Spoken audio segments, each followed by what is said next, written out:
Great.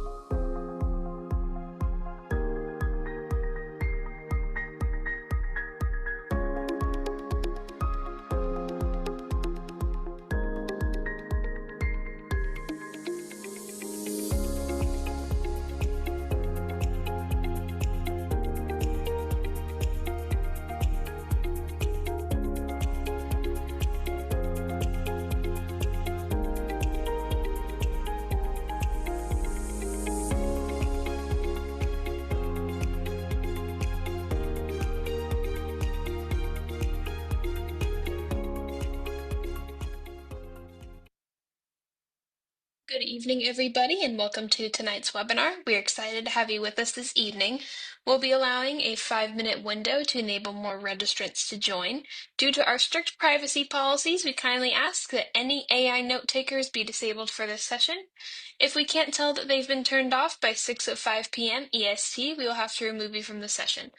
While you wait, please participate in the poll that should be popping up on your screen shortly. Your responses will help us better direct the information for tonight's session. Thank you for your cooperation and enjoy the webinar.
Good evening. Good evening. My name is Dr. Stephanie Nielsen. I am one of your hosts for this evening.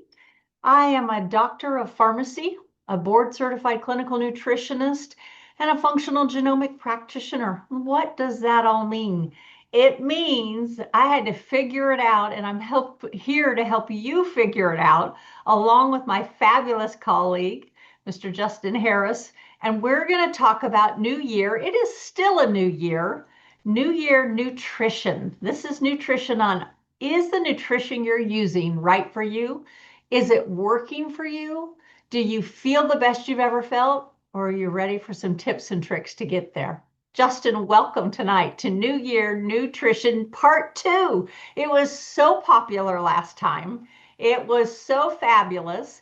We covered about, I don't know, half to maybe three-quarters of what we wanted to cover, and people were begging for more. So we're back. We're back, and I think that come March, you're not allowed to say New Year anything anymore. So it's time to get this wrapped up and just get into action, right? The rest of the year now, we're going to get our blueprint all covered now, and then we're going to go ahead and press forward with it. This is a great topic. I think it's always going to matter when we're talking about nutrition because it's not about finding the perfect diet anymore. Now it's about finding your perfect diet. I think that's the paradigm shift that we're after. And genetics are a fantastic tool. They give us insight into where you're likely to thrive and where you're likely to struggle and how your body uniquely responds to food and nutrients. And I think that a high quality personalized approach really should give you sustained energy, right? That's an important thing. It should improve your metabolic function and it should align with your blueprint so that all of your physiological processes are getting the ideal information input coming in. And because we know that food isn't just calories, right? It is information. So it's a signal and it speaks directly to your genes and your hormones and your mitochondria, your metabolism. So the more personalized that you can make that signal, the better those outcomes are actually going to look like. So that's what we're diving into. And we're diving into it for a second time because we didn't talk enough in the first one. So the first thing I want to ask is who was here for nutrition, New Year, nutrition the first time? If you were, put a 1 in the chat. I like to do really interactive. We want to hear feedback. Now, you may not see the feedback, but we'll tell you what's going on. Oh my gosh, look at this. 1. A lot of you were here. Okay, I love it. So I know that we've got some people who were here before. Now, if you weren't there, go ahead and put a 2 in the chat. I want to know how many new people we've got. 1, 2, 2, 2, 2, 2, 2, 2. So far, we're looking pretty evenly split. Well, if it's okay with all of you, we're going to go through our questions. We're going to review what we went through the first time to catch anybody up who is new and to review for who wasn't there. We're going to finish out the 5 types of nutrition that we'll see where your genetics fall into. And we're also going to add some fasting. How many of you have heard of fasting? Put an F in, a big old F if you've heard of fasting, if you've tried fasting, or maybe you want to try fasting. F, F, F, F, F, F, F, F, F. Okay. All right. We have the right crowd here. I love it. Fabulous. So, Justin, how about you kick us off with, let's look at those poll questions. I always hate it when they pop the poll questions up and it says panelists may not participate. And I'm like, wait a minute, I've got a lot to say. Yeah, and while they're doing that as well, I would recommend fully checking out that first one that we did as well. So Vanessa or Maha in the background will also put the link to the first one that we did because we're going to review it a little bit here. But of course, it was a full 90-minute conversation. So I encourage you guys to go back and check that out. And yeah, if you wouldn't mind pulling up the poll and we can get to it. Yeah. So they did put that in and it is available on YouTube. Just so you know, all of our webinars are available to watch again. All of our podcasts are available to watch again. So you've always got information. It's always at your fingertips. And I recommend that you have a notepad. I've got my notepad right here. I've got my pen. I go ahead and I write notes to myself. You can sit back and absorb as much as you want to absorb tonight, but you can also make some notes. We do have a Q&A at the end. So if you've got a question, put it in the Q&A, not in the chat. We only answer questions in the Q&A in the end. And Catherine, you're welcome. I'm glad we've got the link. They'll probably link it again soon. So Justin, let's do these questions. Let's do it. So yeah, we asked you guys a handful of questions to get a read on just what you guys are after tonight. The first question is, what's your biggest nutrition struggle? And relatively even split here. 30% of you actually said all of the above. So I'm glad that you guys are here to get some guidance tonight. But the options were cravings, low energy, slow metabolism, bloating, and digestive issues. Relatively even split. Actually, cravings was the highest one. And there's definitely some genetic considerations with that. So 23% of you said that, 17% low energy, 11% slow metabolism, and then a full 19% bloating and digestive issues. I also recommend you guys check out some of the other webinars that we've done on things like gut health, things like detoxification. All of these things are of relevance for those particular topics. So make sure you go peruse our YouTube and check them out. The second question is, do you think that your genes affect hunger and cravings? And y'all know us. About 60% of you said yes. 31% said maybe, 3% not really, and 6% said not sure. So we did go into that quite a bit in the first one, and we're going to reiterate that tonight as well, some of the genetic considerations there. The third question is, how confident do you feel about knowing what diet works for your body? And actually 61% of you said somewhat. So you're there, you may need a little bit more guidance to just get that personalization. So I'm glad you're here. And 30% of you said not confident at all. So welcome to the webinar. You guys are going to be more confident after we're done. And good 9% of you also said very. So fantastic. The fourth question is, which eating pattern appeals to you most? And yeah, the Mediterranean diet's pretty popular, it looks like. We went into that pretty deep on the first one as well. We touched on all these different diets, but 38% of you said Mediterranean diet, 28% of you said high protein, only 5% said low carb, 20% said plant focused, and 9% said you have no idea. I'm actually surprised that the low carb community is a little lower on tonight's call, Dr. Steph.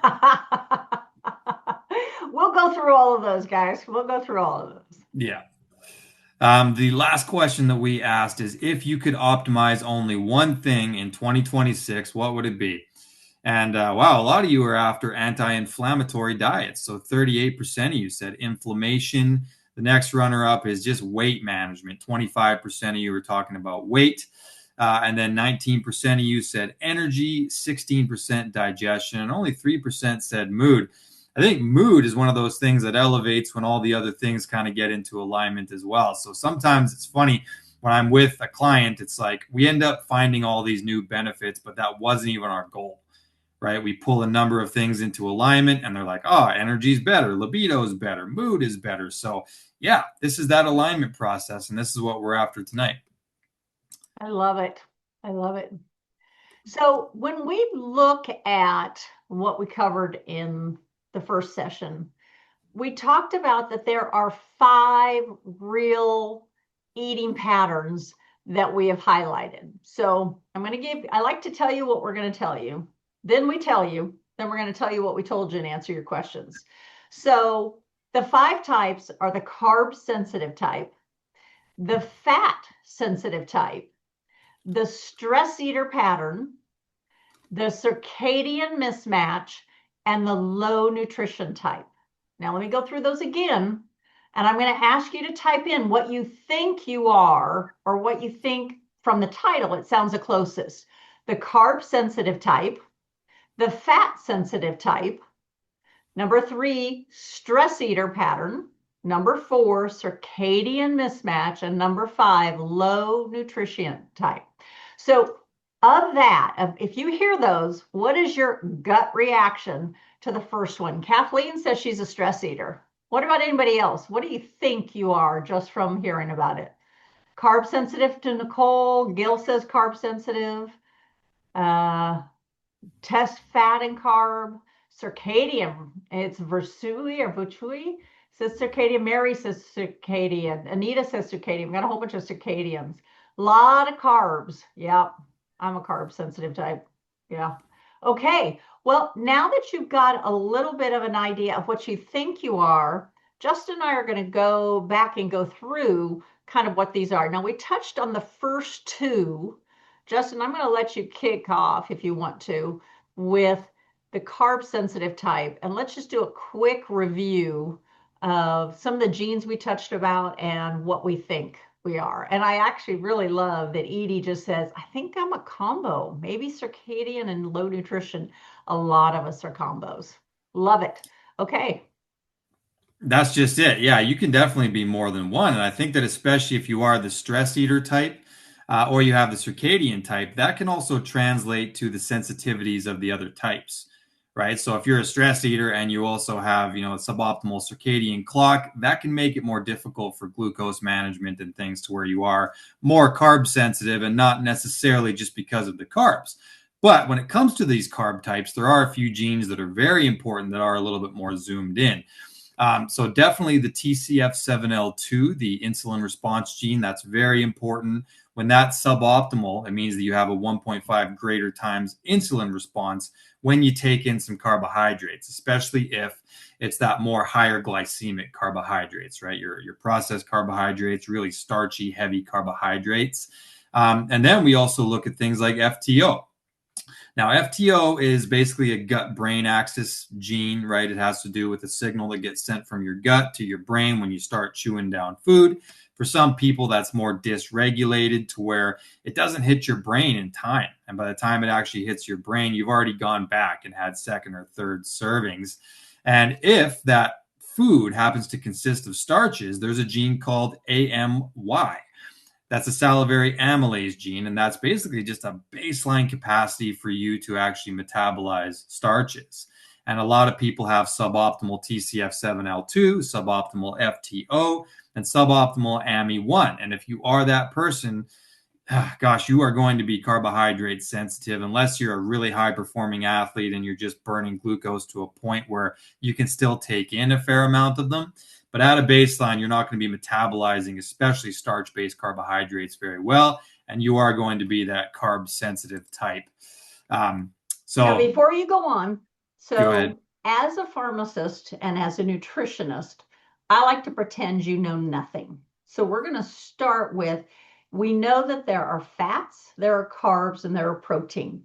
Carbs, when I talk to a lot of people, especially as a pharmacist, and I'm giving an antibiotic, or someone says they're chronically sick, I said, remember, you can't kill bugs and feed them at the same time. You've got to eliminate sugars from your diet. They say, I don't have any sugars. I say, great.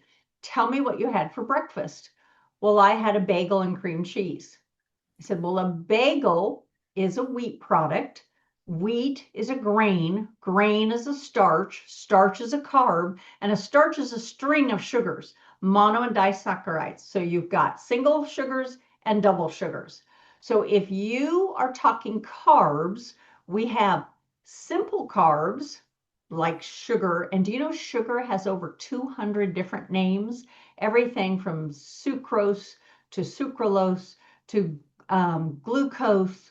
You hear the OSE at the end, always the O's, but modified food starch is a sugar. There are so many names for sugar, agave nectar, that you don't even realize that sometimes the ingredients and packages have 2 or 3 different kinds of sugar, but they're all labeled differently. So carbohydrates are starches and sugars. Do you realize we can live without carbohydrates? The only 2 essential are fat and protein. So most of us will have 200 or 300 grams of carbs daily, and we wonder why we can't lose weight. A great way to track this is with an app called Chronometer. Chronometer. Why do I like Chronometer? Because you can scan your code if you've got a packaged item, and it'll pop in all of your macros, protein, fat, and carbs, and you can see how much you're having.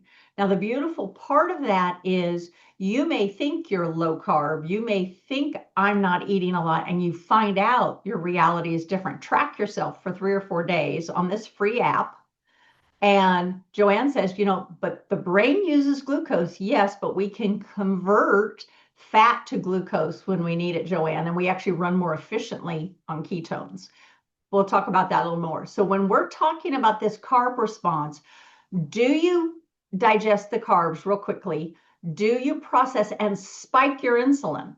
Now, here's a second thing. A lot of people, when they think about sugars, they think of blood glucose. And you heard Justin talk about, he said glycemic index. Glucose is glycemic means the glucose. However, when we want to talk about stabilizing your body to lose weight, improve your mood, and decrease inflammation, we have to talk about the opposite of glucose, which is insulin. Insulin spikes every time your glucose rises. So glucose goes up, insulin is triggered to be released, glucose goes down as insulin goes up. Insulin goes up, and insulin is a storage hormone. That storage hormone then packs on the fat, and every time we eat, we're stimulating storage, storage, storage. Do you realize if you eat in the morning, you stimulate one-to-one storage, but when you eat at night, you're stimulating 4-to-1. So for every molecule that you're eating of carbohydrates or fats or protein, you're going to store 4 times as much at night. That's why people who eat late at night tend to put on more weight. So already are you starting to see, oh my gosh, what patterns might I have to be aware of, or what patterns might I have to shift? Justin, what do you have to add?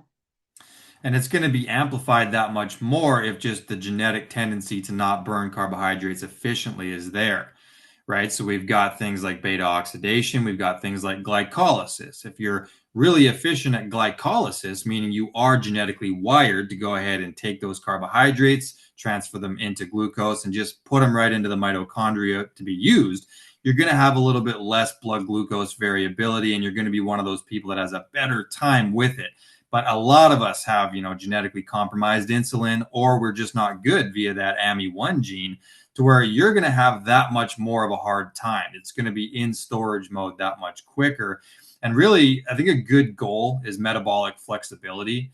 So it's not to say that you can never take in any sugars unless you really need to not do it, but the volume of them, the type of them, when you take them in, why you take them in, all of that matters. A lot of people that don't have great genes here, what I'll do is instead of using normal starches, I'll let them use resistant starches. And I'll do it in kind of a cyclical manner. So, like, I think carb cycling is a really good strategy for metabolic flexibility. And especially if you don't do a great job at a baseline with these starches, it's about finding how. How can you do it if you want to incorporate them in your diet? So, So maybe tell them what a resistant starch is. yeah, so a resistant starch, if you were to take a rice or potatoes and you cook it and then you cool it down, what happens is the cooling effect actually changes the structure of the carbohydrate, and it drastically lowers the glycemic index of that starch, right? So we're talking about glucose spikes. It actually is going to lower that. And then what it does as well is it benefits your digestion because it sort of lines the intestine instead of going right through. So it can actually act as a prebiotic fiber, and now you're making your gut bacteria a bit happier and healthier. So I think resistant starch is a great way to do it if you don't just metabolize them very well genetically. Cook it, cool it, and then even if you reheat it after, it stays in that resistant form, right? So that's a way better strategy, and it's not going to have nearly the variability in your insulin as it would otherwise. Yeah. So for a carb sensitive type, we talked about the insulin spikes. We talked about the AMI1 gene. We talked about the FTO. What do you need to do? You need protein first in your meals. What is protein? It can be animal protein. It can be plant protein. So it can be eggs. It can be meats, whether it is chicken or fish. It can be a combination of the rice and beans. That has all your essential nutrients, but you've got to be a little careful with that. I'm not a huge fan of soy, though fermented soys work well. You've got to be careful of all the phytoproteins, especially as males. What other plant proteins? Pea protein works well. Other kind of plant proteins are you going to recommend if somebody wants to be more plant focused?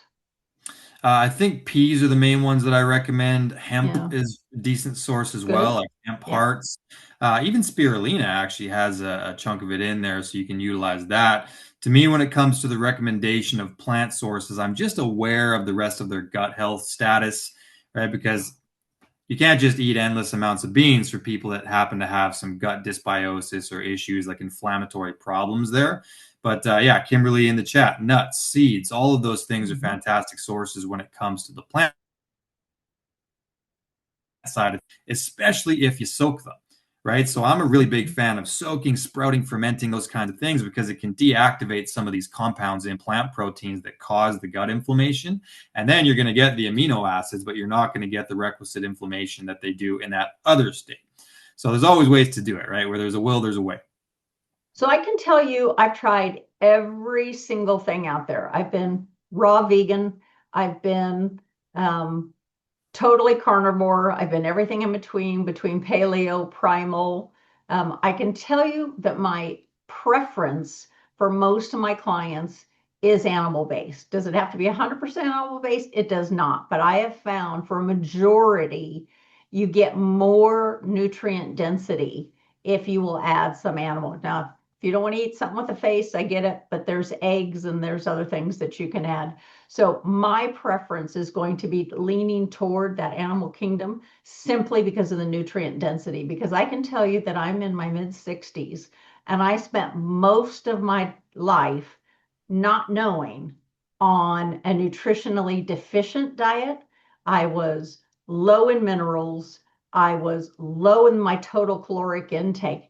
And then going into my early 60s, all of a sudden started seeing the hair loss, the fat gain, the lack of muscle, and going, I've done everything right for so long. What could it be? Until I started testing.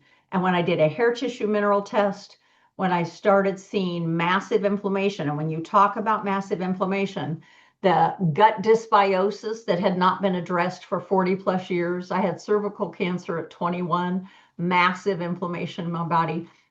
It was more important to me naively to keep a thin, willowy body than it was to truly be repleted, not depleted, repleted with nutrients. Nutrient density is now my war cry. I don't care how much you eat, as long it is the quality that's actually fueling your body, because food is the only fuel that your body truly understands.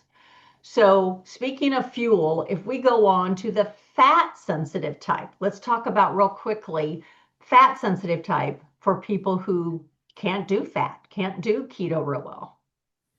Yeah, and that does exist, right? I was one of these people that said, when I first started dabbling in low carb, high fat diets, it just made sense that I was like, okay, this is what people are supposed to eat. Now, where I'm at, I go, okay, well, some people are supposed to eat that way, but not necessarily everyone, because some people at a baseline don't metabolize fatty acids very well. So there's going to be a metabolic consequence to doing like a higher fat carnivore diet or a ketogenic diet and really making that your primary energy substrate. And some of the genetic considerations here are that TCF7L2 gene that I mentioned. Fat can create an insulin response if you don't have high quality genes there. So be aware of that, and especially saturated fat.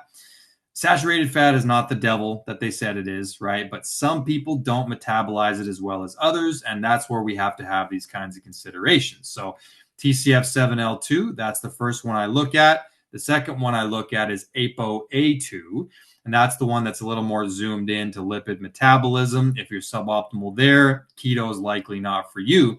And another one that's really important is actually ApoE. ApoE's got a lot of different publicity because they call it the Alzheimer's gene.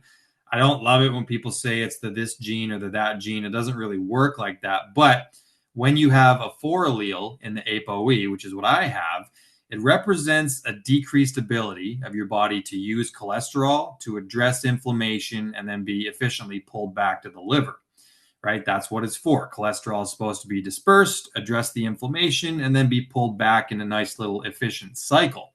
What we find is that if you have that 4 allele in the ApoE, there's a decreased ability of that cholesterol to do its job. So if you were to now take in major amounts of dietary cholesterol, knowing that it's actually got an enhanced likelihood of calcifying in your arteries, that's plaque buildup. That's where there's some cardiovascular considerations here. Now, I should mention, if you have a lot of inflammation and you have a lot of, detox problems and things like that, that's what's going to kick this into high gear.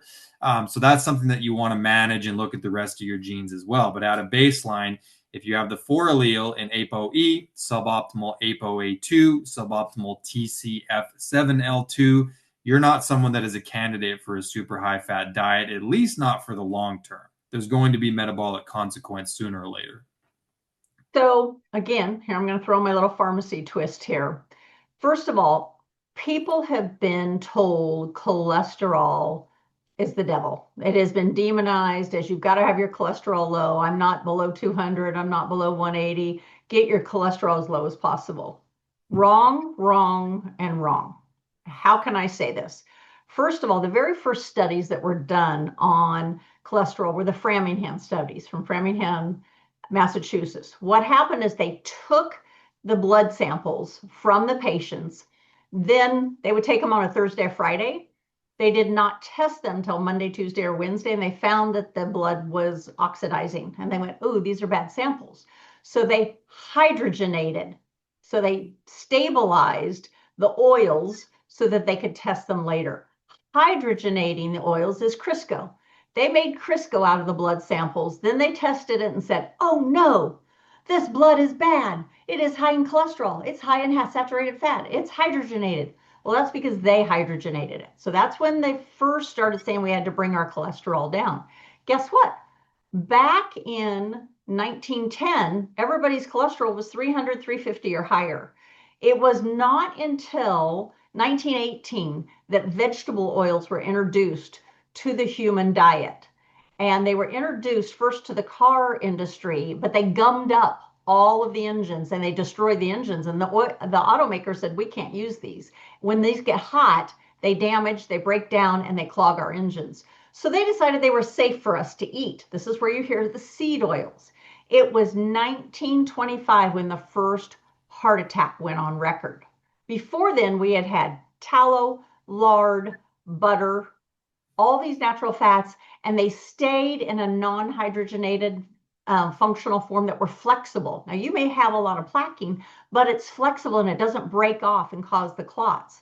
So get back to your natural oils, not your seed oils, not your just like butter, not your plant-based vegan butters. That stuff is all omega-6s, which you get too high. That's when you start. Bad seed oils and sugar cause the plaquing.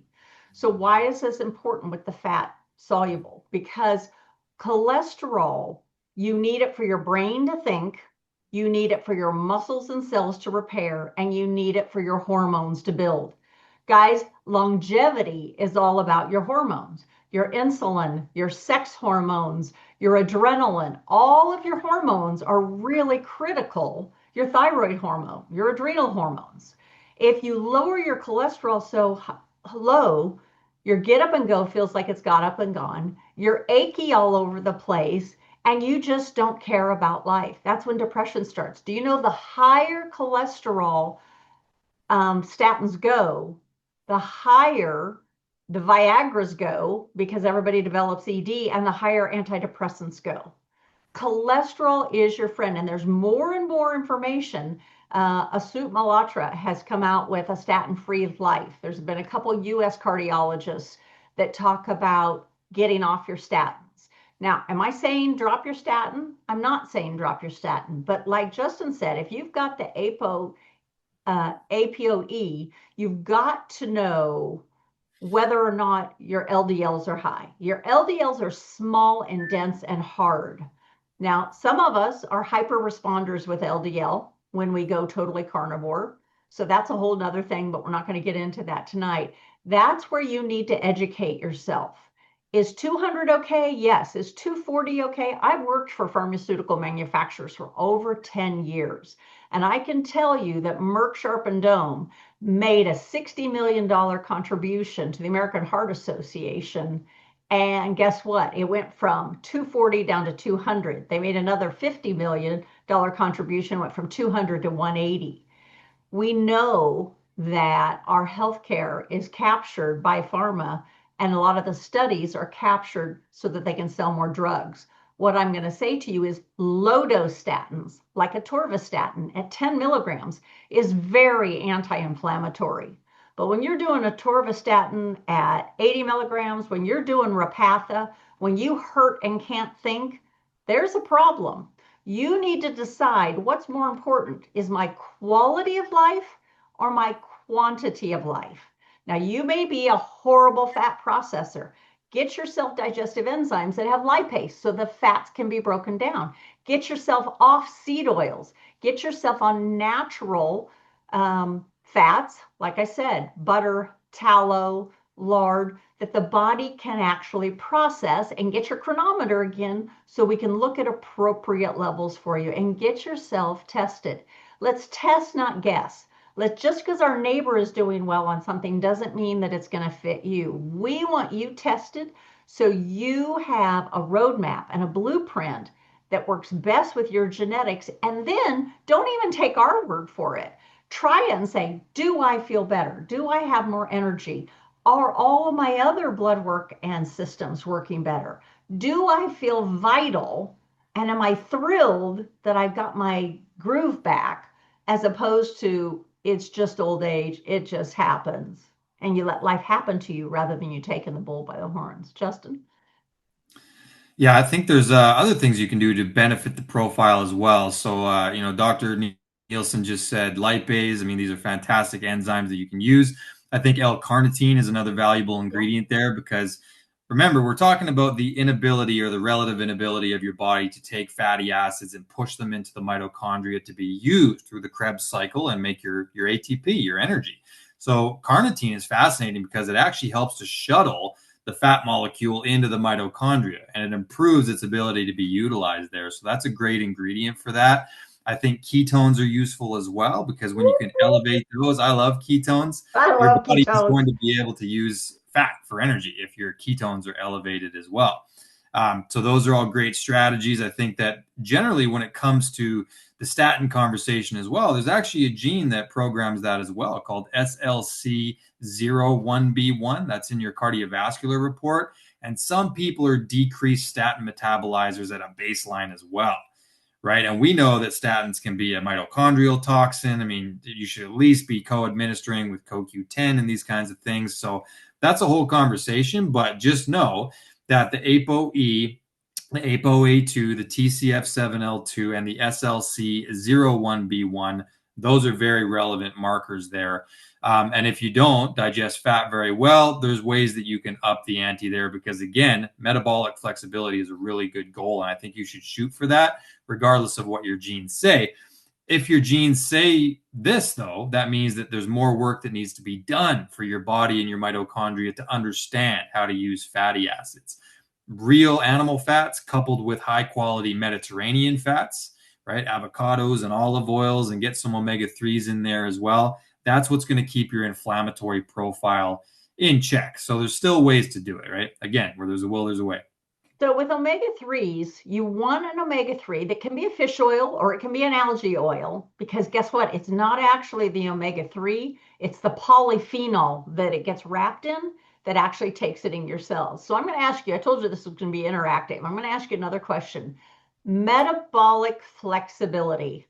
Type in what you think metabolic flexibility is. Let's see if we're communicating on the same level, and then we're going to tell you what it is. So you don't get to hold back. Everybody gets to put it in. Metabolic flexibility, no clue. Metabolic flexibility means. Type it in the chat and tell me if you understand metabolic flexibility, because I want to make sure that you're getting. Don't have a clue. Question mark, question mark. I wondered. Okay, don't know. All right, fair enough. So metabolic flexibility, I'll tell you a little bit, and then I'm going to have Justin tell you. Your body runs on the carbs that turn into sugars that are glucose. That you also have fats that are turned into ketones. I saw Anita just said it. Ability to use glucose or fat and ketones for energy. So here's something you're going to want to know. Write this one down. For every molecule of sugar that you metabolize to use for energy, you get 2 molecules of ATP. That's molecules of energy. For every molecule of fat that turns into a ketone, that you use as energy, you get 16. Do you want 2 molecules of energy or do you want 16 molecules of energy? Do you think your brain works better with 2 molecules or 16 molecules? Bottom line is, you want to be able to flip your switch on, just like a light switch. I could stand up, walk over, turn my light switch off. You want to be able to flip on your glucose burning. You want to flip on your fat burning. Glucose metabolism is quick energy from sugars and carbohydrates that turn into sugars. Ketone metabolism is when you utilize fat to turn into energy. It's lower, longer, stronger, and way more powerful. Justin, let's talk about metabolic flexibility for a minute and anything you want to add. Yeah, I love the topic because, prior to doing what we do now, I was a primal health coach, right? And a lot of these things stem back to those ancestral times where our ancestors, no doubt, would have had to have the capacity to flow between energy substrates without any metabolic consequence, right? So they may have been fasting for a period of time when there was nothing around. That triggered their body to produce ketone bodies, and they would run on that. Then they would find an apple tree and they would spike their body with fructose. And for a little bit, their body would be running on that. Then they would use that as an energy to kill an animal. And then they would have some fats and some proteins. And they could even use the protein via the gluconeogenic pathways to give them some glucose. And once again, we're running on glucose. So metabolic flexibility, as far as I look at it, is the ability to just elegantly flow from one energy substrate to the next, ebb and flow back and forth without any actual consequence because your body and your mitochondria are efficient. Earlier in the call, I said beta oxidation and I said glycolysis, right? So those are the things that we're talking about. Glycolysis, meaning we burn sugar for energy, and then beta oxidation, meaning we burn fat for energy, right? So there's these different substrates the body can use. And in the absence of any substrate, the body will start to deplete glycogen storages. It'll up ketone production. And that's almost like a fourth macronutrient, you could argue, in and of itself, right? I mean, ketones are really fascinating. So when we have the genetic information, we know what we should just day to day be running on. But then we mess with it, right? By throwing in different variables, fasting, carb cycling, etc. And that really improves our body's ability to say, you know what? Hey, there's some glucose present. Let's burn that. There's nothing present. Let's make some ketones. There's some protein present. Let's break it down and get some glucose so we have immediate energy for the next one. Very pro survival and very much just about this thing where there's availability of things at different times. Let's be as efficient as we can for creating energy. That's one of the main priorities for our ancestors: energy production and conservation and usage. So it's interesting because I used to be a reactive hypoglycemic, meaning I could only go a couple hours without eating, and I always had to have snacks available because I was glucose based, sugar based. I also had a bad gut microbiome. So that's part of the reason I did my DNA 360. Learn my patterns, learn what absorbs and what doesn't absorb, what are my tendencies. Remember, this is your blueprint. Then I did my gut 360. And when you do your gut, you see, do I have SIBO, small intestinal bacterial overgrowth? Do I have SIFO, fungal overgrowth, which I had massive because I had rounds and rounds of antibiotics. I had more antibiotics than most women had periods. Then I ended up with cervical cancer. Then it blew my gut out and I could not process. So I had to eat constantly. So I was skinny fat. So even though I was lean, I had more and more, less muscle, more fat, until I learned that my dysbiosis in my gut could be changed, could be remodeled. So I killed off the parasites, killed off the fungus, rebuilt, the structure of my gut, and then reseeded it with healthy gut bacteria using functional medicinal foods, probiotic foods, fermented yogurt, which is really a medicinal food. And then you end up where your gut can start processing with the beta glucuronidase and runs on ketones. I now can eat once a day and I'm not hungry. I burn off, I can work out fasted. I can, at 63, I can burn my ketones. I can measure my ketones. I wear a CGM a couple times a year. I just got done with 2 weeks on a CGM. My CGM ran 75 to 95 the whole time, whether I was eating, working out, just because I'm running on that steady energy. How many of you would like more steady energy? Put a one in the chat if you want more steady energy. If you're learning about ketones for the first time and saying, oh my gosh, I need that, more ketones. Yes, I see a lot of people are looking at the energy. You can get exogenous ketones. One of my favorites, Keto IQ. Another one, raspberry ketones. More ketones.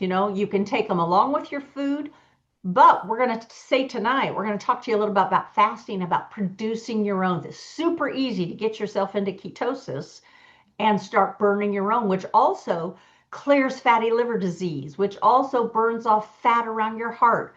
So we're going to keep going. So we've talked about carb sensitivity, fat sensitivity. Let's talk about that stress eater. I love it that you guys want to know more about ketones because we're going to show you how to get there. But let's talk about stress eaters. Yeah, so this is part of the brilliance of the mood and behavior pathway because it can really show you a lot about your basic tendencies when it comes to neurotransmitters and neuromodulators and things. And there's a couple of really important talking points here with the adrenaline pathway as well as the dopamine pathway. So, for example, the gene ADRA2B that encodes the noradrenaline receptor. And I myself have double deletions of the ADRA2B gene. So I'm a lot more wired towards anxiety because I just don't clear noradrenaline very well. Then I'm also what's called a high binder for dopamine. So we've got this pathway where we're talking about the COMT gene, which methylates and clears dopamine and noradrenaline. And then we've also got this dopamine receptor called DRD2. Now, if you're a high binder of dopamine, it means that you get that pleasure and reward response really intensely, right? So when you feel that hit, which food is highly dopaminergic, especially the really calorie dense food, you're someone who's going to get that dopamine hit, right? And you're going to get it pretty intensely. If you have what's called a slow COMT, it means that you're going to have that binging tendency because the COMT makes it so your dopamine kind of sticks around and it's being taken up by the receptor and you're just in the clouds for way too long. So we find that these high binders with the slow clearance, these are the people that can't put the bag of chips down, right? It's like Lay's says, I bet you can't eat just one, especially if you're one of these types, because you're going to take one and you're going to get the dopamine spike and you're going to want to stay right there. So these people eat and eat and eat. And especially if you also have suboptimal satiety genes with the FTO and things that we've talked about already. So to me, it's about the anxiety response with the ADRA2B, and then it's also that dopamine response. If you're a high binder, you're much more likely to do that stress eating. And it's like the take the edge off thing, like when you've had a stressful day, you're probably going to find something to take the edge off. And food is going to be one of those things that you reach toward more likely than not. Food, alcohol, drugs, sex, phones, all of them.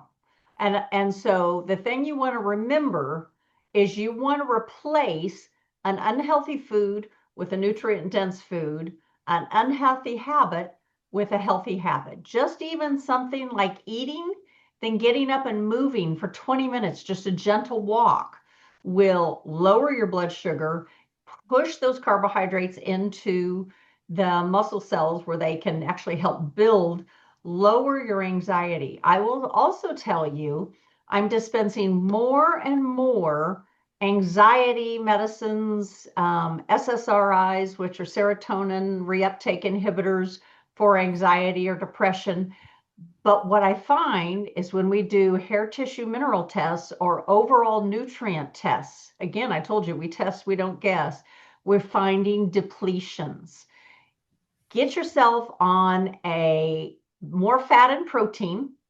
Get yourself on a multi-mineral supplement that has a diverse set of multi-minerals. Reason is, at the basis of anxiety, you've got to have mineral stability because most of our chemical reactions are dependent on minerals. And if you're mineral depleted, so when we talk about salts, everybody's into salt right now. And it's like, which salt is right? All salts are sea salts. A lot of people say, I want to do sea salt. Well, all salts are sea salt. But you have refined salts and unrefined salts. So you want unrefined salts because they carry 75 to 85 minerals in there. You want to make sure you put, like in my water that I carry with, I put almost a quarter teaspoon. And I do that several times a day. But then I check my mineral status a couple times a year to see, have I gotten those up? And the thing that you will find is magnesium is used in over 300 chemical processes in your body. And yet, if you get a magnesium blood test, it'll say you're fine. Why? It's an intercellular mineral. And so the blood sugar or the blood level stays steady because it's always pulling it out of the cells where we need it to keep it even in the blood, but we need it intracellularly. And most of your providers are not checking intercellular connection. So up your magnesium. You don't necessarily have to up your sodium because we get a lot of sodium, but do you know sodium and chloride are vital for thyroid? Just like estrogen touches every part of the body, and I happen to be an autoimmune and hormone specialist, so iodine touches every part of the body. Your brain has iodine receptors, your throat has iodine receptors, your breasts have iodine receptors, your ovaries, your testes. So we've got to up all of these minerals and these base elements because most of us are running on empty. Why? Not because we're not eating, we're overfed, but undernourished.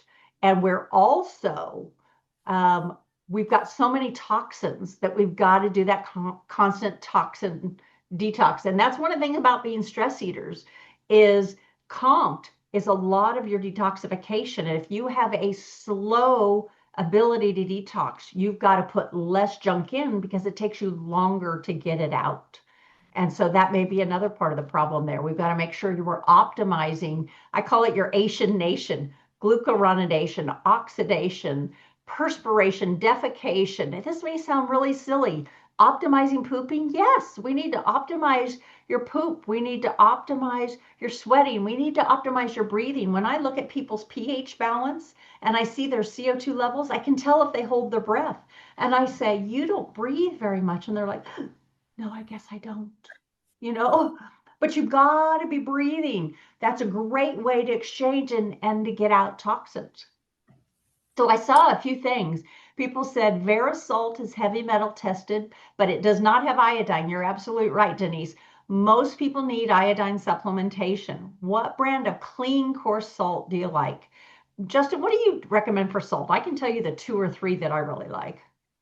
Yeah, so I cycle with different ones. I use Redmond because that one's nice and it's granulated, so it doesn't have the Mhm. bigger thick ones. And so Mhm. for my water, I use Redmond, and then I also like Celtic, and there's another one called Colima, right, from Colima, Mexico, and it's an Aztec salt, satellite protected area. Those are the three that I typically use. Which ones do you like? So I love Kalima. Kalima is my very favorite. I love Ava Jane's Kalima, though there's several down there. Kalima's been great. Laren is right. Redmond's is tested with arsenic and problem. None of the unrefined sea salts have iodine. You've got to use extra iodine. I use Lugol's for my iodine. I do Redmonds for some main things. Remember that Himalayan salts and Redmonds with the pink, that's iron. Okay. So be careful if you have iron or ferritin issues because you don't want to use a pink one. I'm Irish, so I like some of the Irish Celtic salts that are clean. Maldon's is really nice. Jacobson's is really nice. I just see that Laren put those in as well.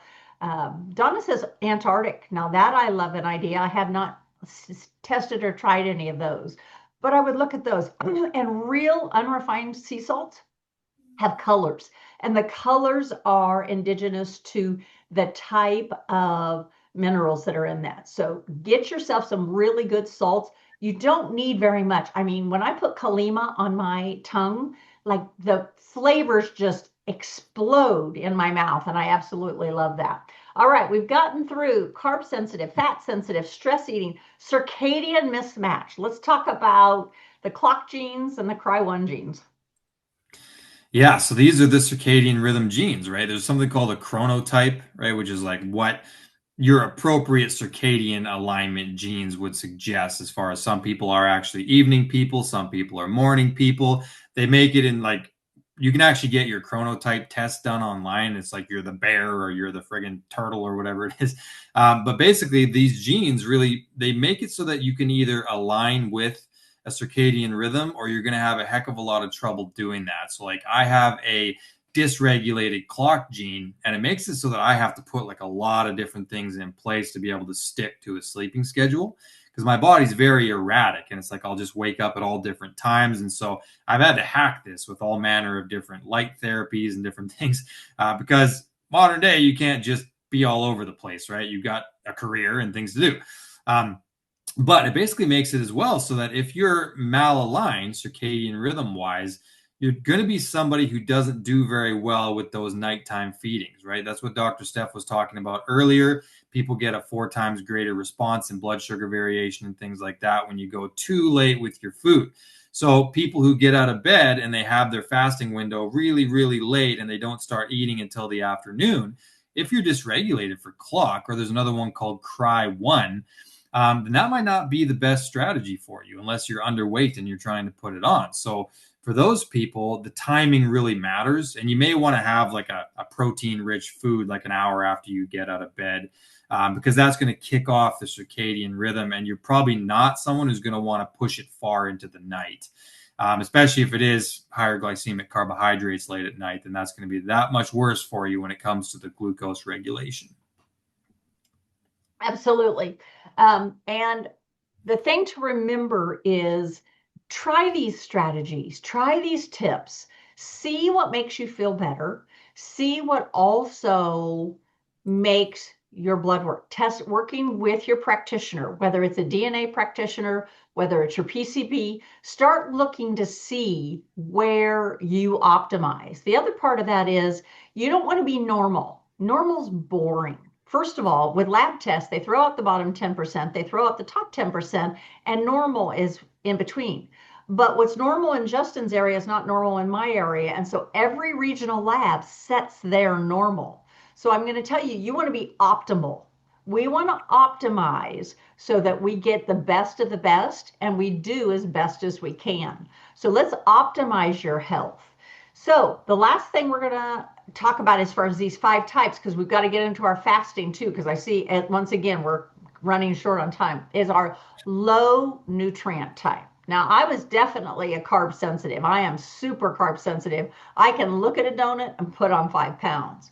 But what I found was that my genes were totally this low nutrient type. And we're going to talk about the MTHFR, not just MTHFR, because we look at 4 genes for methylation, the SOD2, which is a superoxide dismutase, and the VDR. Justin, let's talk about the low nutrients and those of us who just, no matter how much food we take in, it just doesn't break down and go anywhere good. Yeah, absolutely. And there's people that need, you talked about the Asian nation. So methylation, detoxification, a lot of these things are nutrient dependent, right? So if you have sluggish methylation, like MTHFR, of course, being an important gene there, but not the only gene, you're likely someone who's going to require that B vitamin support. You're going to need some additions into your diet to make sure that you've got that. So that could be organ meats, that could be greens. I mean, there's a lot of yeast. I mean, there's different things you can do there, but you're someone who just needs at a baseline higher nutrition support there to make sure that your methylation is proper. When it comes to these detoxification genes, understand that there's dietary antioxidants, and those are very important for phase 1 detoxification. Phase 2 detoxification, you actually need amino acids to help kick that off as well. So when we're talking about things like glutathione, right? I mean, that's phase 2 detoxification. If you're on a really low protein diet, you're not getting enough amino acids to kick off phase 2 detox. And phase 1 detox, I mean, you may need different vitamins, right? Vitamin E, vitamin C, dietary, like high ORAC antioxidants are needed to support that part of the pathway. I have a terrible SOD2 gene myself, and so I'm really always trying to include dietary antioxidants, different spices and citrus fruits and things like that. So nutritional support, right? If you don't methylate well, if you don't detox well, there's other genes like SLC23A1 and 30A8, which would be for vitamin C and zinc. There's BCMO1, which is for vitamin A conversion from beta carotene to retinol.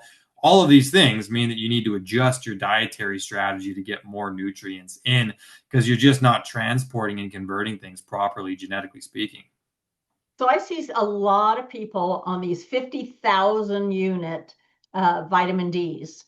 And it's interesting, they'll say, oh, I come in with a 12. This is one number you think you need to know. If you don't have that target, you don't know where you're going to hit. They used to say 10 or less was normal, or anything above 10 was normal. Wrong. Now they say anything above 30 is normal. Wrong. 30 to 50 is where you've got to be if you want to be bulletproof from coughs and colds. 50 to 80 is where you've got to be if you have chronic disease or want to avoid chronic disease. Now, that may sound huge, and it is, but I see people on these 50,000 units where they get all achy right away because it's too much too soon. Or I see their practitioners giving them vitamin D2, which is an inactive form that needs to be converted. I like vitamin D3. I like 5,000 units. I like it daily. I believe in that consistency. Vitamin D is a fat soluble vitamin and you want it to get it into your system on a regular basis. However, if you have problems absorbing vitamin D, sometimes you've got to split it into smaller, maybe 2,000, and take it twice a day. So some of us don't get enough response from our skin. Some of us don't convert it. And Denise just pointed out, make sure you're taking K2 with your vitamin D3. And why? Vitamin D3 is going to release calcium. Free calcium, if you've got those bad seed oils, is going to bind and turn into a small, compact, hard calcification. You can calcify in your thyroid, you can calcify in your arteries, you can calcify in your ovaries. You don't want calcifications in your body except in your bones. K2 will grab that extra calcium and force it into your bones to reinforce bones. It has been shown to reverse osteoporosis. Now, here's another tip. Most of the time, you'll see 180 maybe micrograms. The latest study shows that you may have to get into milligrams. I am now taking a 45 milligram K2 that was done with a Japanese study that showed in 18 months to reverse osteoporosis. I can also tell you that I have a 72-year-old client who has had osteoporosis for the last 10 years. We took her off her calcium, right-sized her D, upped all of her macro minerals and her micro minerals, and she just got her DEXA scan, and she is out of osteoporosis and back into osteopenia after 10 years of osteoporosis. Denise, go to Life Extension and look up their Mega K2 if you want to know about that, because that really is, yes, it's 45 grams. It's milligrams of, and it is a really big study. It's new emerging science, but here at the DNA Company, we are cutting edge. That's why we want to get you tested. Get your DNA 360, get your gut microbiome. All these people who can't convert with the beta glucuronidase, you've got gut issues, you've got leaky gut. Do you know the new statistics are that 50% of you out there have SIBO and don't even know it?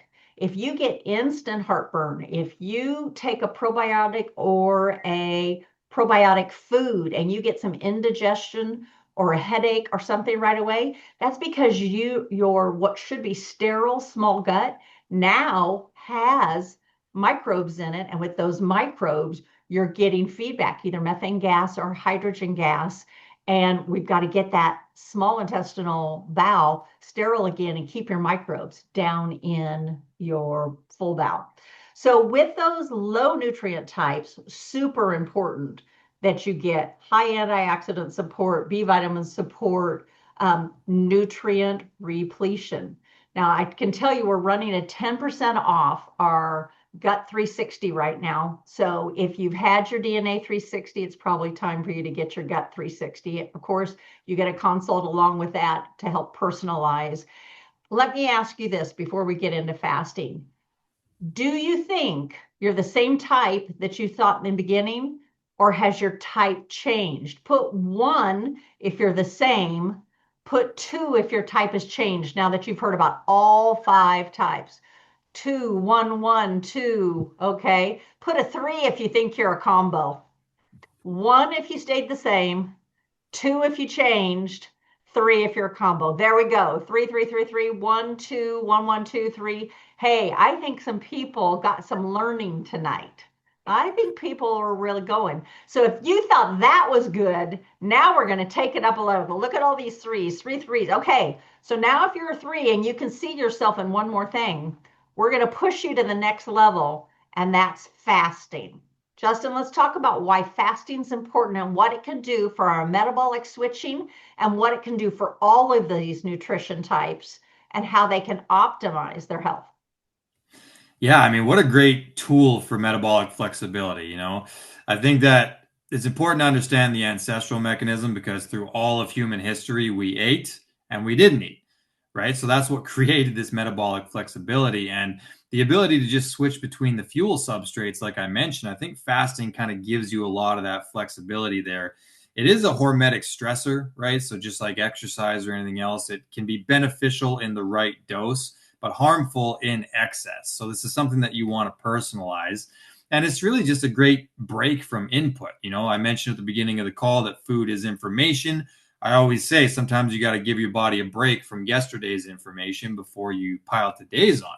And the more that you do the fast, like the longer that you go, different things start to happen. Right. So like 0 to 4 hours is phase 1, where it's kind of an anabolic growth state where you're using the food that you just ate for energy. Insulin is elevated, glycogen storage, and mTOR is still active, right? So that's this growth pathway. Once you get from 4 to 16 hours, now you're in that catabolic phase 2, where you're using your stored nutrients for fuel. So glycogen breakdown begins. And then once glycogen depletes, the body shifts towards fat and ketones. So that mTOR starts to decrease. And when you have lower mTOR, it opens the door to the autophagy pathway. So you get that nice cellular cleanup. Then from 16 to 24 hours, right? So now we're talking a whole day of fasting. That's the primary fat burning stage, right? So fat stores are actively tapped into, ketone production goes up. And then you get this other thing that counteracts mTOR, which is called the AMP kinase pathway. And it's like the gas pedal on autophagy. It's this cellular energy sensor that elevates, and it's got a lot of great cellular cleanup properties to it. Around 24 hours in is when BDNF elevates, and we have a gene associated with that. That's brain-derived neurotrophic factor. So that's where around the 24-hour mark in a fast, a lot of people get that clarity. They feel really good cognitively, and that's because of BDNF. Once you go for the 24 to 74 hours, now we're talking like full ketosis, right? The body is fully switched into fat burning metabolism. The fat cells will start to split and give you that energy release. And you just get stable ketone production and you get pretty deep autophagy at that point.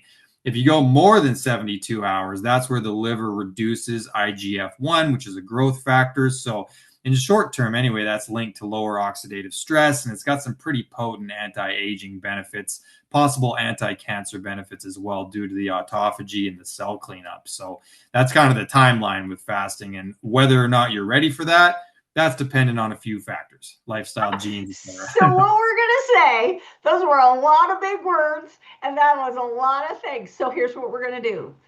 Where do you start with fasting? I will tell you that you start with fasting with a 12-hour window, meaning if you eat your last meal at 6 o'clock at night, you finish at 6, then you will not have anything. No midnight snacks, no hot chocolate before bed, no chips or ice cream just because you feel like having a treat. Nope. You finish the last bite at 6 o'clock. You don't eat till 6 in the next morning. If you don't finish till 7 o'clock, 7 the next morning. You want to go 12 hours. Now, I see that Donna says I can only go 12 hours without food, and then she has a problem where she starts to feel weak or not as good. That's fine, Donna. That means your body has not yet learned to do that metabolic switching. You would be a great candidate for doing some exogenous ketones, or if let's say you end at 6 o'clock at night and at 6 o'clock in the morning, you could also do kind of a dirty fast where if you drink coffee in the morning or if you drink tea, this whole tea and coffee with butter in it came out of the Himalayan mountains where they use yak butter in tea before people would go hike up in these low oxygen areas. So what you can do is I put MCT oil, medium chain triglyceride oil, C8, C10 from coconut oil, plus butter in my morning tea or coffee.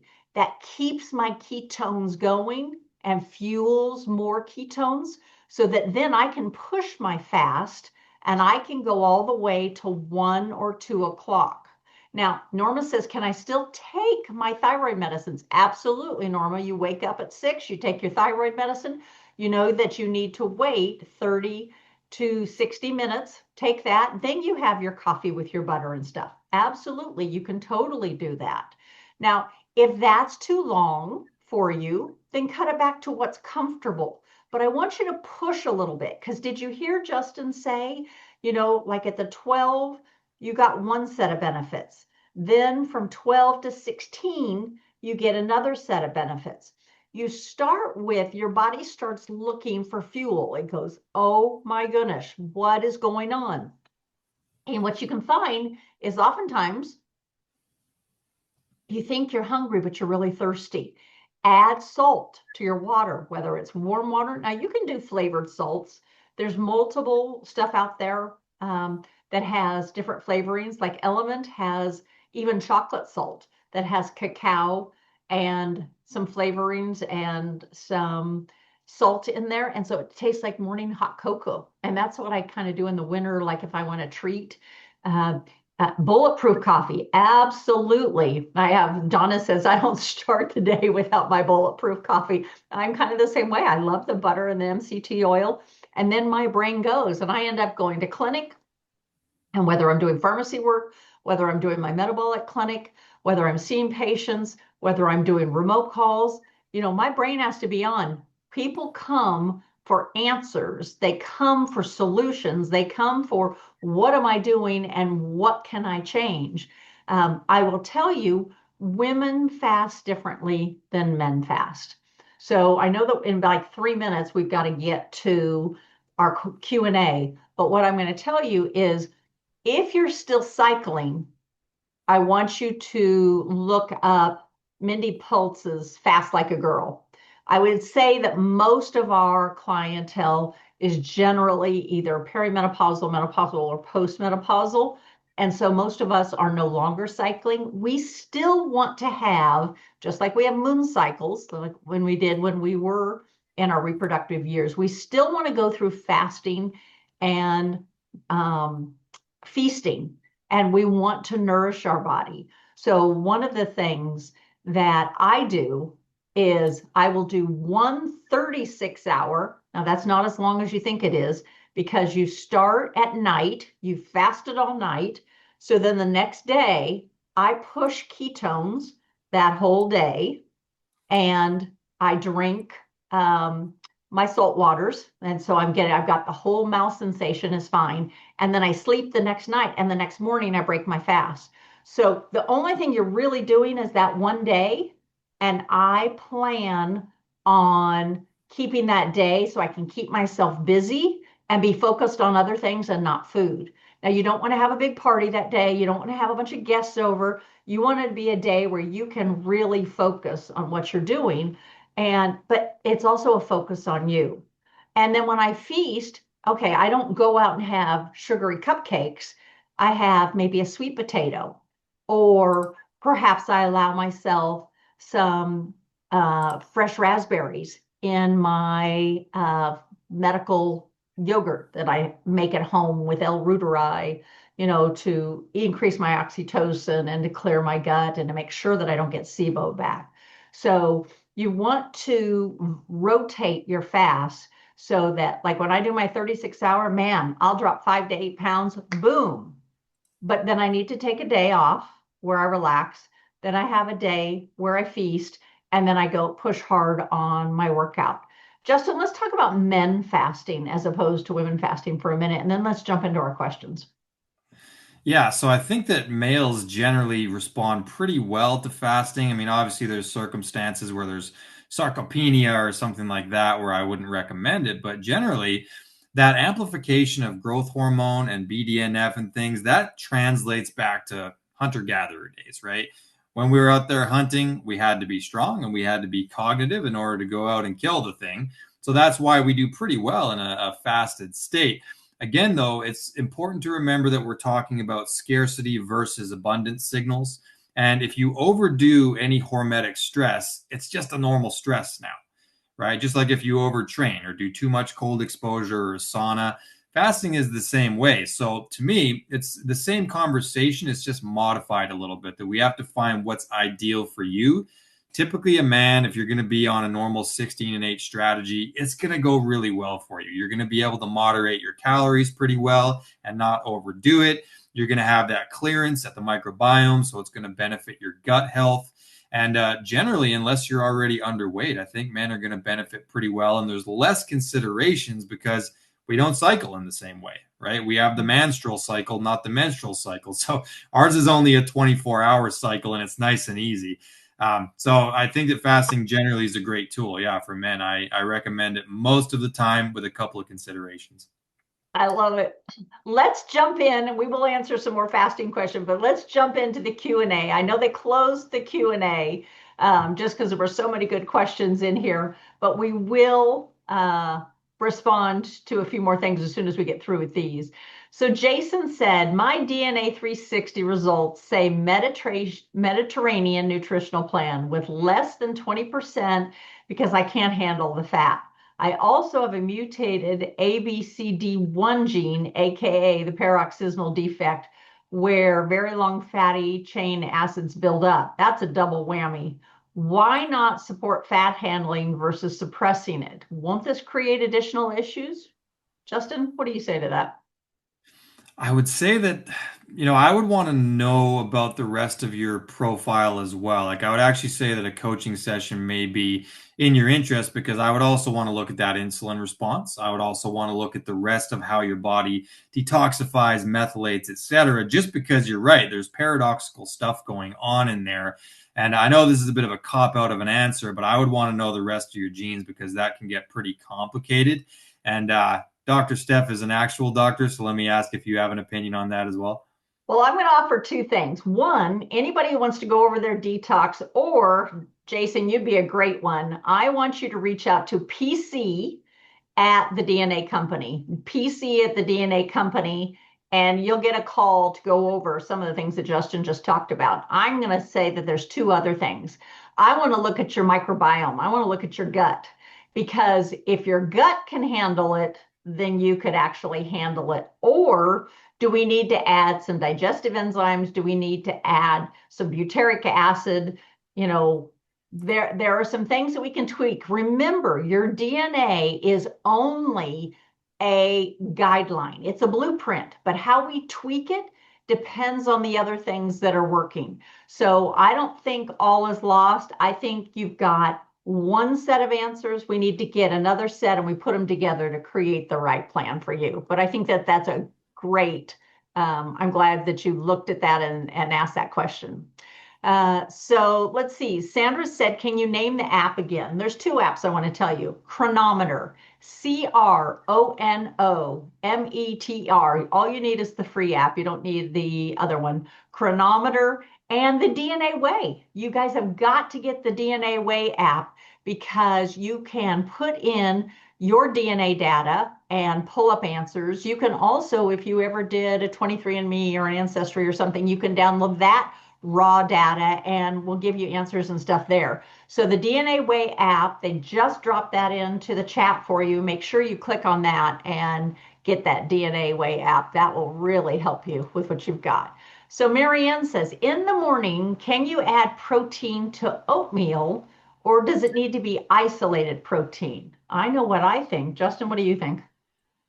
So I would say that if you're going to have oatmeal anyways, then adding in protein is just providing that other macronutrient, right? Getting some amino acids in there.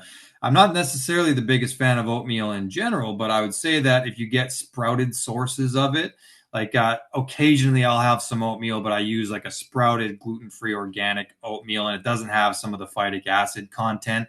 Also, because of the phytic acid content, if you add in a little bit of some of these great sea salts that we talked about, it can help balance out the mineral profile so that you don't end up losing a bunch of your minerals because of the phytates.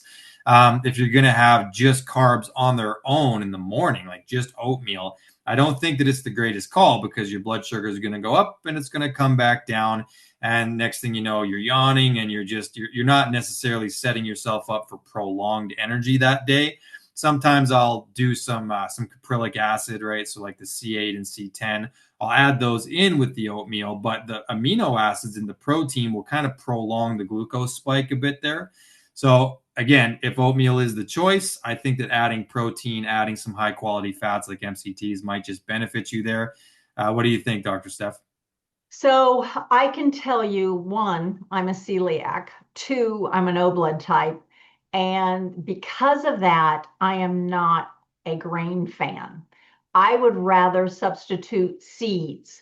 So a flaxseed, a chia seed, a hemp seed, and make a chia pudding than I would oatmeal. I used to live on oatmeal. However, because if you're in the States, glyphosate is such a big issue. Glyphosate, even if you get organic, they may spray it on there because it makes the oatmeal last longer. I don't believe in grains because the grains are so contaminated here and they're genetically modified. Our body doesn't understand genetic modification, and so I am not an oatmeal fan. I too am gluten-free, organic. Loved it. I am a daughter of a farmer. All my grandfather and uncles and all were all farmers. We grew wheat, we grew oats, we grew soybeans. I don't touch any of them now because they destroyed all their guts. And so I would tell you that that would be a big no for me, except as a special treat. If you want Christmas morning oatmeal because it's special for you, then add all the things Justin said, but I am not a regular oatmeal fan. I do understand that the fiber that it gives you may help with regularity. A lot of people use it to lower cholesterol. I'm not a lowering cholesterol kind of girl. I actually want people's cholesterol higher, provided it's the right kind of cholesterol. All right, Jason had another question. My DNA test says eat fatty fish, omega-3s for the DHA and EPA. However, Kashev talks about ditching omega-3s and going for C15 for 3 to 4 better cellular benefits. Any thoughts there? I'm a big fan of C15. Yeah, fatty 15 is definitely high quality. It's going to operate on similar pathways to omega 3s. I don't think that I agree that it means ditch the omega 3s entirely, right? Like dietary sources of fish, if they're good quality fish. I mean, I think that's still got a lot of ties to anti-inflammation and to longevity and things like that. I use C15 as well, but I use it in combination with things like brain armor, and I mess around with different omega 3s as well.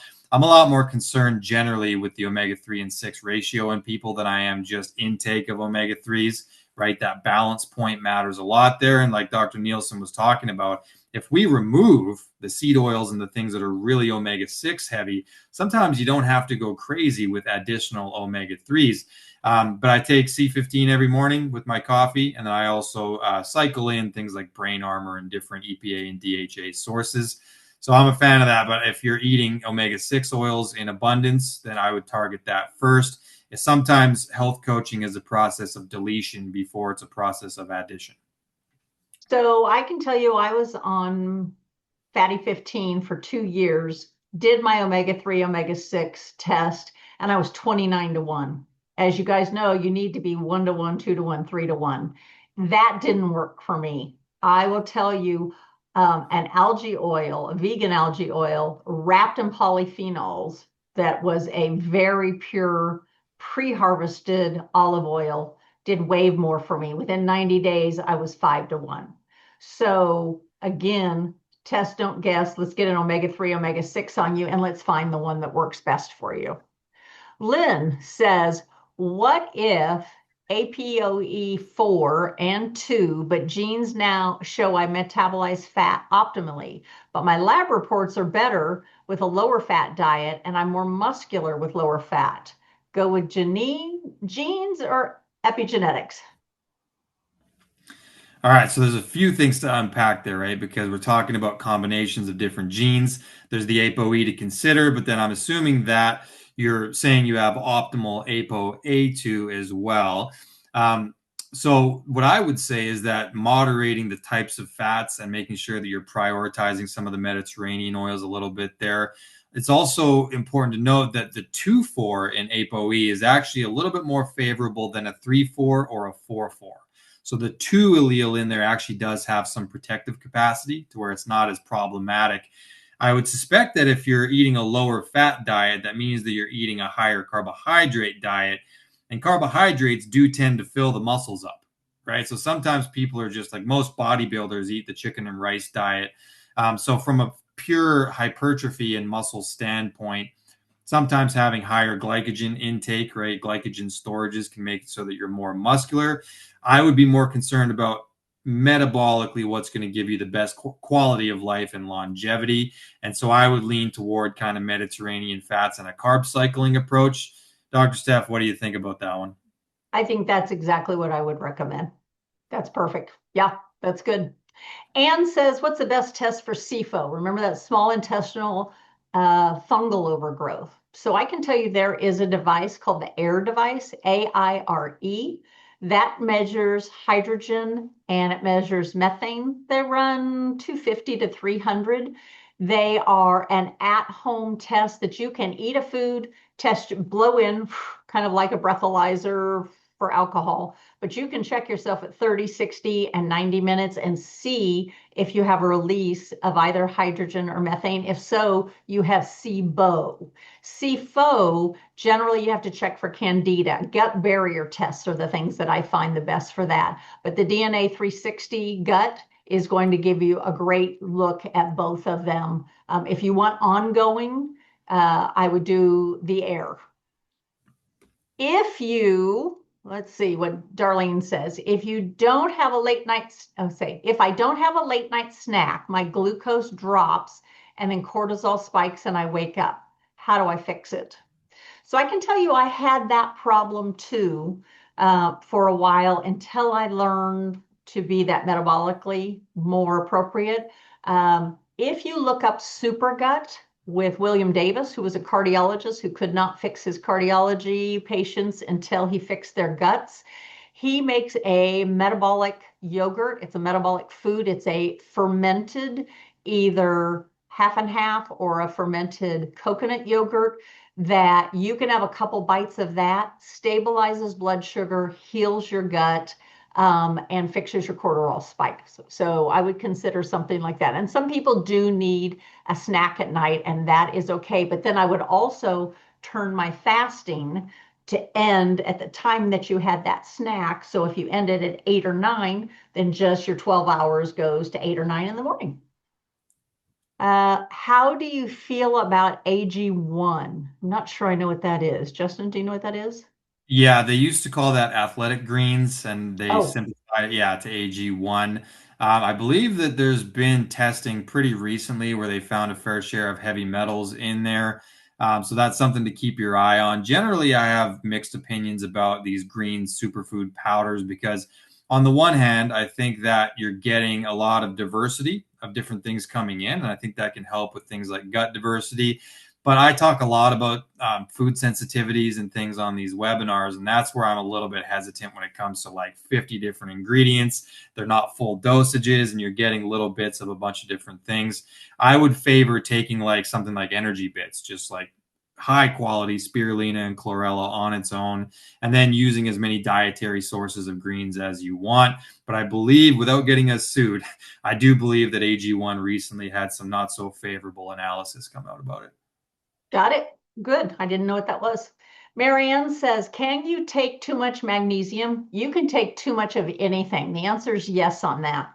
Most of the time, and I do mean most of the time, too much magnesium just gives you loose bowels. There are 11 different salt forms. Each salt form preferences a different part of the body. Magnesium threonate goes to the brain. Magnesium glycinate goes to the muscles, can also help with sleep. Magnesium oxide or citrate stay in the bowel. So too much magnesium, all you're going to have in general is loose bowels. So I wouldn't worry about that. Lisa says, I hear a lot about minerals and I do have liver disease. Lisa, I'd be interested in what kind of liver disease. If you're talking about non-alcoholic fatty liver, like most people do, can I still do real mineralized salt water? 1000%. I have bloating, water retention in my thighs and abdomen. So what I'm going to tell you is insulin, insulin, insulin. Liver disease, the most common is non-alcoholic fatty liver disease, is all about your insulin being too high. I told you vitamin D was a target you needed to know. Here's another target you need to know. You need to know your insulin. Most people know their glucose. Oh, I'm 90. Oh, I'm 100. Oh, I'm 75. Insulin 2 to 5 means you have a big bodyguard, kind of like Justin. He fills up a whole door. He comes in and I am protected. This dude is smart and he is buff and I am safe. As opposed to if you're 8 to 25 with your insulin, then you've got a bunch of Boy Scouts running around and they're picking daisies. Who do you want? Do you want a Justin or do you want Boy Scouts? You want a Justin. You want your insulin low. If you have non-alcoholic fatty liver disease, I want you to check your insulin level. Ask your prescriber or go on one of the websites where you can order your own test. Check your insulin level, and that will give you an idea of how high your insulin is and how many times your insulin is being stimulated. Then you want to look at using that fasting period. You want to look at going to a lower carbohydrate diet. Use your chronometer. If you're at the 300 club, get down to 200. If you're at the 200 club, get down to 100. If you're at the 100 club, get down to 50. If you're at the 50, get down to 20. Spend your time using those nutrient-dense foods, and your minerals will do a lot better. Get yourself a hair tissue mineral test, and you can specifically tailor minerals for your body and heavy metal detox. So Jen says, why do I get an itchy rash on my legs when I take quality multi-minerals? So let me ask you what you think, Justin, and then I'll tell you what I think. That could be coming from a few things, right? I think if you're histamine sensitive, if there's any kind of mast cell activation that happens from the minerals that you took in, that could be a component there. Sometimes things have other stuff in the capsules as well, cellulose and different things that for some people may have some level of allergy. I would want to know about your detox genes and things once again, and what the actual minerals were that you're taking in, because some of them are absolutely better quality than others. But I would say it may be a histamine response or some sort of allergic response to something that's in there. If it has rice or whatever in the capsule, that could be something to trigger that. What do you think, Dr. Steph? Our skin is a donut. Anything that's happening on the skin is happening in your gut. Minerals can trigger detox responses. The rash you're getting says your gut is detoxifying and it's pushing it out through your skin. Remember perspiration, defecation, respiration. I'm thinking those quality minerals are so high quality, it's causing you to go into a detox. Less is more. Get yourself in some Epsom salts baths. Get yourself on a detox regimen. I'd rather you use a 16th, and I do have a client that's on a 16th of a teaspoonful. Can't even do half a teaspoon or a teaspoonful. 16th of a teaspoon is all she can handle. She did that for 6 months or so. She finally got herself to an eighth of a teaspoon. I don't care if she's using that little, because that's what her body could handle. Katie was asking, where do you get a hair tissue mineral test? You can look up locally for an HTMA practitioner, or you can write into the DNA company and I perform them and we can get you one of those tests sent out to you. So, and then interpreted. Jason Worley. Jason, you've asked a couple. I guess everybody else has asked there too. How long do precursor supplements like milk thistle, selenium, ALA, NVA before taking glutathione? I have a GSM1, I have a GSTP1 AG. So how long does one do precursors before you take actual glutathione? Jason, what I would want to know actually is the GST-T one, which I don't see listed there. That's considered kind of the big brother or sister of that glutathione family. And that's what really matters the most for if you can utilize glutathione as a substrate. The precursors you can use if you have suboptimal glutathione pathways because it doesn't overload the pathway. So if you also have a 1 or a 0 in the GST-T1, that's where you can rely on those precursors for a long period of time. But if you have two copies of that, you may be able to transition right to using glutathione supplementation. I still recommend NAC and things like that as a support substrate, but check that out. GST-T1, if it's a 1 or a 0, then you don't want to go to glutathione. You'll have to rely on the precursors. Sherilyn says, what do you think of prolonged fasts? Love them, love them, love them. Have done several. They are actually a DNA partner. If you go on to the DNA company website, we have promo code to get a cost savings on your prolonged fast. I've done several of them. I think they're great. Lorraine says, why do I burp immediately after citrus or fruit? I know what I think. What do you think? I think it could be acid stimulation. That's definitely part of it. It's not that it's going to give you reflux or something like that, but these are fairly acidic fruits. So it could be just that, right? Stomach acid production goes up. That's part of the reason why I drink lemon water and things like that, because I want that prior to meals. But it's not for everybody, right? Some people already have elevated HCl production, and it could be something like that. There's also fructose, glucose, sometimes sorbitol and things like that in there where there's this rapid fermentation that can go on. So if it's Which is the immediate, SIFO, the small correct. intestinal fungal overgrowth. Yep, Yeah. exactly. So I think it could be both or it could be one or the other. That's what comes to mind immediately.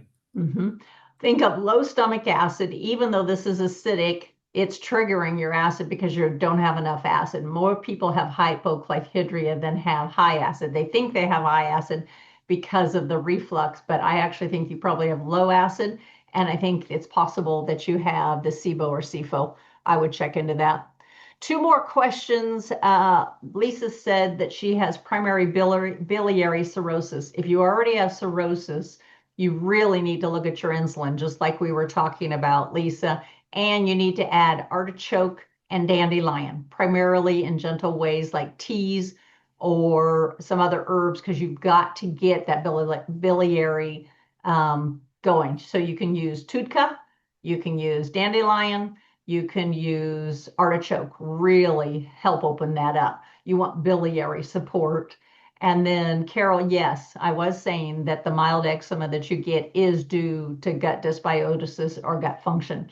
So we happen to have tonight a nutrition combo where you can get the Gut 360, the DNA 360, and get a special discount on that. And all you have to do is put in the nutrition and get 10% off that double whammy.